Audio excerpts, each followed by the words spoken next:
It's my feel-good breakfast show.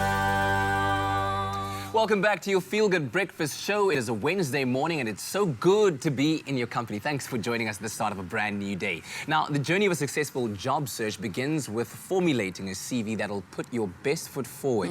And for many, however, this first step presents as much of a stumbling block that could lose you this great opportunity. So developing those kind of skills to submit the best CV to any job is absolutely quintessential. And that's why we're joined by Dagny Hooker, the Sales Director of CV Writing and Recruitment Specialist, CV Profs, who will show us exactly how to perfect this very crucial step. It's great to have you with us, Daphne. Thanks so much. It's good to be here. I mean, creating your own CV can be such a daunting process because you don't know what to include and what not to include in there. But you want, your potential employer to kind of take interest in you. What are the most common mistakes that people make on their CVs? Sure. First of all, the most common mistake people make is not putting on their achievements, not detailing what they've actually done at companies before. So it might be something where it's not a qualification, but you've actually done a short course, or you've had a time where you've done a body language workshop. Those little things can actually help you to be the right candidate for a company. They might be looking for someone that says, okay, that's actually a skill that we could utilize. People need to make sure that their CVs are professional and marketable, first of all. They've got to make sure the grammar is correct. They've got to make sure there are no spelling mistakes. They've got to make sure they research the position 100% perfectly before they actually put their CV through. I mean, we get people putting CVs through and they haven't even included the job title or the reference number for the job. So it's vital to make sure that all the important information of what you do, your soft skills, as well as your qualifications, as well as everything, the duties that you do in your job, are detailed in your CV.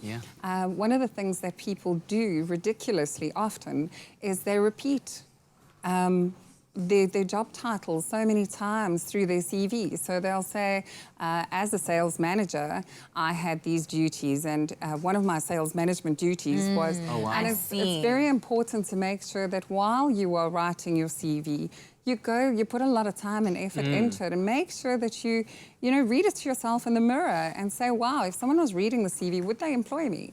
Would they actually take me on? Read it to someone that you know and say, how do you think, would you employ me after reading this?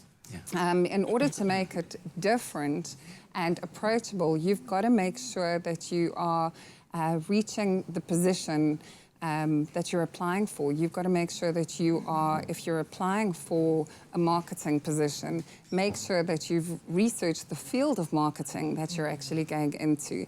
If it is something that you're looking to apply for a promotion, you've got to put in there why you want to be promoted. Why is it that you're going to be beneficial in that position?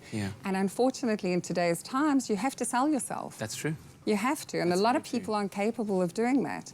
And that's where we come in. So you contact us, and we will then do an interview, and we will say, right, this is what you need to do in order to make sure that you are marketable, that we can put you forward to companies and say, yes, you can do it with confidence. It doesn't really leave it, it doesn't leave it at that. People need to make sure that they acquaint themselves with their CV. Often they get someone to write it, and then they don't know what's in it, and they sit in the interview and someone will say, I see that you've got skills doing blah, blah, blah, and they're like, yes, and they're completely caught off guard. They're not even aware of it. It's on page 3. Yes, and they're like, so automatically you lose credibility in the interview because you haven't acquainted yourself with your CV. It's no good having someone write it professionally and you're not even going to read it.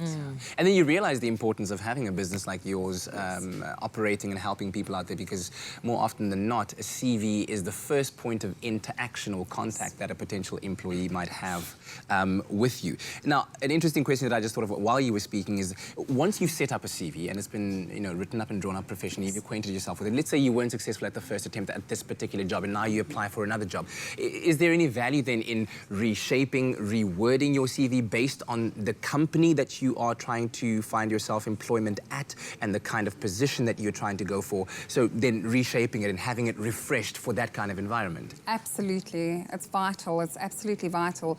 There are automatic systems that pull keywords out and do searches to make sure that they're pulling the right CVs off of the system. So if you approach a company or you put your CV on something like Peanut or Careers 24 or Career Junction, they've got bots that go through it and say, okay, say you're applying for a TV presenter position. They're going to look for all the elements, the keywords that are actually going to pull those 100 CVs forward of people that have mentioned those keywords in that position. So if you're looking for a TV presenter position at an overseas station, you would want to put it in there that you're looking for something in the international markets, and it would have to be overseas, but you'd have to research the job description properly. You'd actually have to research the advert and see what they're looking for. Go a little bit more in depth and see, you know, read between the lines and be creative. Try and see where you can actually sell yourself on your skills. Excellent stuff. Now, be sure to keep it locked here on your Feel Good Breakfast show, as we later on will be turning our attention back to Dagny to discuss just where exactly there are job vacancies in Mzansi. And you don't want to be missing out on that because, of course, we know that we are living right now in an economic climate where job creation is, of course, one of the big challenges that the government is trying to address. A lot of private companies are trying to address as well. So where exactly are those gaps that you can fill? And in fact, if you'd like more information on what we've been discussing right now, you can have a look at CV Profs on social media, where Dagny and her team will be on standby to help you.